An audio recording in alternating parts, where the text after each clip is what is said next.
welcome to the Park Hyatt. I'm delighted today to be speaking with Norson Harris from Trident Trust in the Channel Islands. Welcome, Norson. My pleasure. It's nice to be here. So we're looking forward to a dinner for 100 tonight at the Park Hyatt. Trident are one of the sponsors. You've got a great team at the dinner tonight from various offices.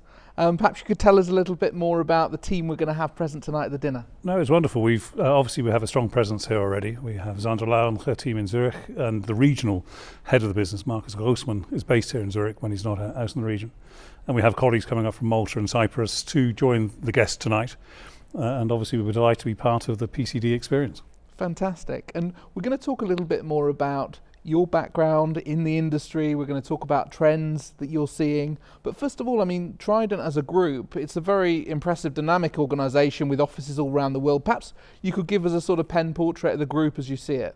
It's interesting. The group is over 40 years old now, and a lot of people may not have realised the depth and breadth of our experience. We have 1,000 colleagues in 27 jurisdictions. We have offices throughout the world.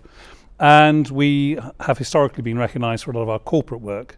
But from my point of view, what's interesting, and the bit we're trying to develop, of course, we'll get to the market, is the wider private wealth management services that we have, based here in Switzerland, Zurich, in Geneva, but also in the wider region and globally. And you're a regular visitor to Switzerland. Tell us a little bit more about how you connect with professionals in the Swiss market and what you've learned over the years of coming here. For a lot of the families we represent, obviously we have families from all around the world, but we have a very strong contingent of clients and families from the Middle East and Asia. Switzerland invariably is part of their development and their management of their assets. So we have very strong relationships with the intermediary network here, lawyers, bankers, and the investment banks and investment managers. So I've been coming to Zurich for many, many years. In fact, my family live in Switzerland, or part of my family in Switzerland. So I'm very familiar with the country itself.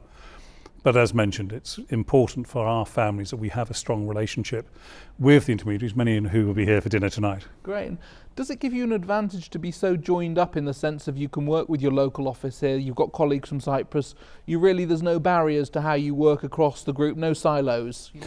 No, it's absolutely right. I know a lot of companies will say they're agnostic.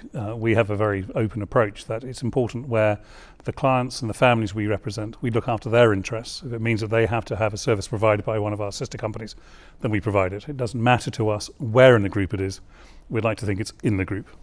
And I know you're from here going to be jetting off to the Middle East via London and many different ports of call. Comes with the territory. But it'd be great to hear a little bit more about what you see in the Middle East. You began your career there. What's your perspective on what you see there? I think we're obviously in the moment of one of the greatest transfers of wealth in human history. And we're seeing that dynastic change where for some of the founding generations, the patriarchal families in the Middle East are moving wealth down. We're seeing a widening of the distribution of assets. And so the traditional family office structures that we will be familiar with in ultra high net worth families are addressing a more modern market. And their considerations are wider. Their families are becoming diverse in that they may be longer living in the region. They may be living in North America or in Europe. And their traditional investments have also become more esoteric and eclectic. Obviously, we look after an awful lot of property in terms of the structures we have, but their investment profiles are changing, and that will continue to change. And that's been mirrored in Asia as well, where, as you know, I spent an awful lot of time because it's new wealth, it's a new generation of assets. Again, that dynastic planning remains. It's consistent throughout what we do. And on that investment profile point, is that they're looking at new asset classes to invest in, new styles like ESG and impact investing, or what is it that you see is changing? ESG and impact investing is becoming really important to the next generation coming through. And it's critical that we have an understanding of that. We have to be adaptive and adoptive to the investment parameters that we've been asked to look at. But of course, we're fiduciaries at the end of the day. We still have to protect the family's interests. And that means that sometimes we have to have very open conversations about where family wealth had been originated from. And in some of these long-established families, that may have been from a carbon-based family wealth. And so ESG is an interesting development. And Jersey and the Channel Islands more broadly has a very strong brand in the Middle East. Do you find when you're travelling, there's a recognition for what you do in the Channel Islands as, a top of the tree type service provision? It is obviously easier to go to the jurisdictions where you are known, and the Channel Islands have been working with Middle Eastern families for for decades. And so yes, it's an absolute advantage. Are you seeing collaboration with local advisors where now there's more local structures out of DIFC for local assets dovetailing with international assets? I'm talking to more advisors who are mentioning that as a trend. Are you seeing that coming through? We're having the same conversations. Yeah. It's a developing trend. I think there's a long way to go yet. From a Trident Trust perspective, we have offices in the Emirates, and we are focusing on both the international clients we look after with their assets coming out of the jurisdiction, but we're also looking at that domestic piece. It's a nascent market. It's early stages, but it was inevitable that with cash flows and capital flows as they were, that there will be an attempt to maintain those and invest or reinvest in the region. It's going to be one to watch. It's going to be very interesting. And looking further east, there's interesting trends in, say, Singapore with the rate of family office setups in Singapore the reported numbers are astonishing. There's new trends there on the ground. What is it you're seeing looking further east? And what are you learning from networks that you've built over many years? The Singapore family office market is very interesting. It's if you think of the traditional North American, European, Swiss, Parisian, London style family offices, they're not quite the same in Singapore. Very commercially driven, very much investment driven, rather than perhaps the fiduciary overlay that we see at the family offices. But the growth is enormous. We're seeing very significant capital flows, especially sort of the pre and post IPO arrangements going through, for example, the Hong Kong Stock Exchange. Again, dynastic planning and sovereign wealth and sovereign diversification planning coming into play, with some of the Chinese families basing children or family members in Singapore. So it's a huge area. Even still, with changes in the tax regime over the last few years, I think Singapore is a significant player and an important hub for us. And there's still a lot of interconnectivity between Singapore and UK investment or mobility, isn't there? In terms of next generation family coming to UK, setting up businesses or investing in real estate from abroad. I mean, with the pound, with its struggles, I think many families are seeing it as a chance to buy long-term assets. I mean, what's your read on the connectivity and investment flows UK to Asia? There's always been a very an inward flow, as you rightly say, particularly on property, but we see a big trend in commercial property. It's continuing. It hasn't changed. What we're seeing is a difference in how we structure things. So from a Jersey perspective, for instance, we are using a lot of Jersey private funds, a more liberal approach to the fund structure, and some of the families we look after are corporate in size. Family office wealth is huge. It's in the trillions of dollars. And so the scale of some of the investment portfolios these families manage, we can create a more corporate feel to them. We had a period where we had an awful lot of investment into student accommodation. We have one particular client that we look after, very important to us, who has over £1 billion sterling just in that type of investment. But those trends will continue. We're seeing obviously a growing enthusiasm for blockchain and crypto.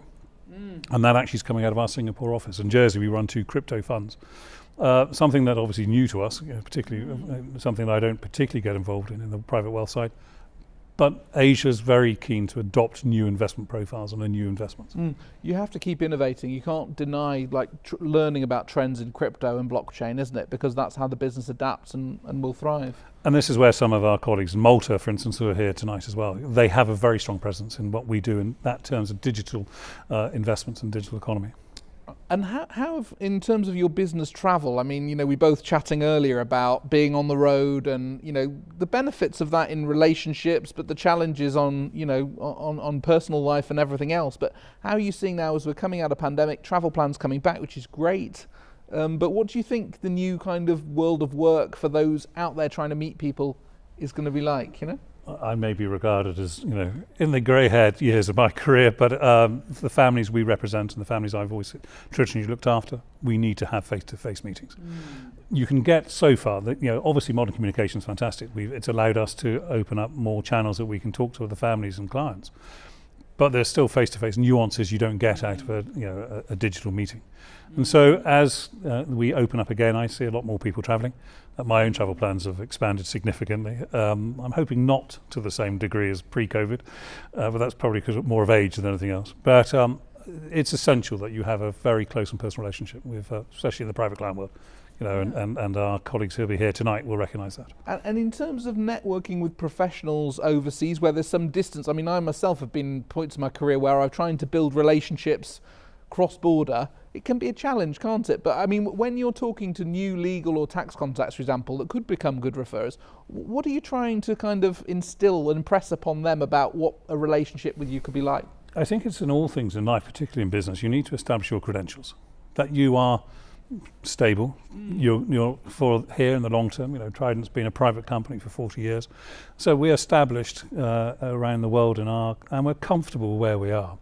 But we need to make sure that confidence that we have in ourselves is actually met and matched when we have meetings with intermediaries, especially new intermediaries who may not be familiar with us. And I think you can pick up the tells and the nuances in a meeting. I think in some of the meetings that you may have in a digital environment, they're a little bit transient.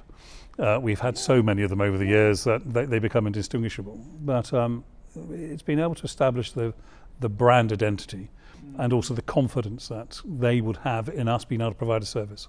And that's often better for a face-to-face meeting. Well, great to talk to you, Norson. Look forward to seeing you tonight, and we look forward to sharing this interview with our members. Thank you very much.